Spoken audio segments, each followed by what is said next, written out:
व्याख्याताओं के तबादले किए जाने को लेकर शिक्षक संगठनों में रोष है। विभाग की ओर से हिंदी, अंग्रेजी, इतिहास, राजनीतिक विज्ञान, भूगोल सहित सभी प्रमुख विषयों के कुल 6,521 व्याख्याताओं के ट्रांसफर किए गए हैं। शिक्षक नेता महावीर सिहाग ने बीच सत्र में बिना किसी ठोस ट्रांसफर पॉलिसी के तबादले किए जाने पर सरकार को कटघरे में खड़ा कर दिया है। साथ ही कहा है कि सरकार पहले ही बीच सत्र में प्रधानाचार्यों के तबादले कर चुकी है और अब बड़ी संख्या में व्याख्याताओं को भी स्थानांतरित कर दिया गया है। बिना ट्रांसफर पॉलिसी के किए गए तबादलों का सीधा मतलब भ्रष्टाचार, भाई भतीजावाद और राजनीतिक प्रताड़ना का भी उन्होंने आरोप लगाया है। और इस पूरे मामले पर शिक्षा मंत्री मदन दिलावर ने कहा कि सरकार शिक्षकों की चिंता को समझती है। निश्चित रूप से ट्रांसफर पॉलिसी बनाई जा रही है और उस पर विचार विमर्श चल रहा है और जल्द ही इसे अंतिम रूप दिया जाएगा।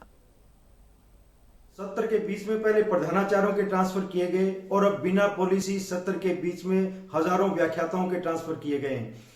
बिना पॉलिसी के ट्रांसफर का अर्थ है भ्रष्टाचार, भाई भतीजावाद, राजनीतिक रूप से प्रताड़ित करना या राजनीतिक भेदभाव करना।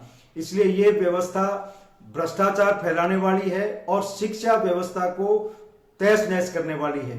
राजस्थान शिक्षक संघ शेखावत की सरकार से मांग है कि ट्रांसफर पॉलिसी लागू करके अध्यापक, वरिष्ठ अध्यापक और तमाम लोगों के ट्रांसफर किए जाए, भ्रष्टाचार को रोका जाए और शिक्षा व्यवस्था को तहस नहस करने वाली स्थिति से बचा जाए।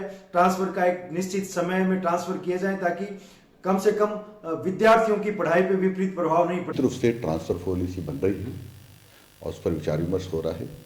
बहुत शीघ्र ही वो फाइनल होने वाली है।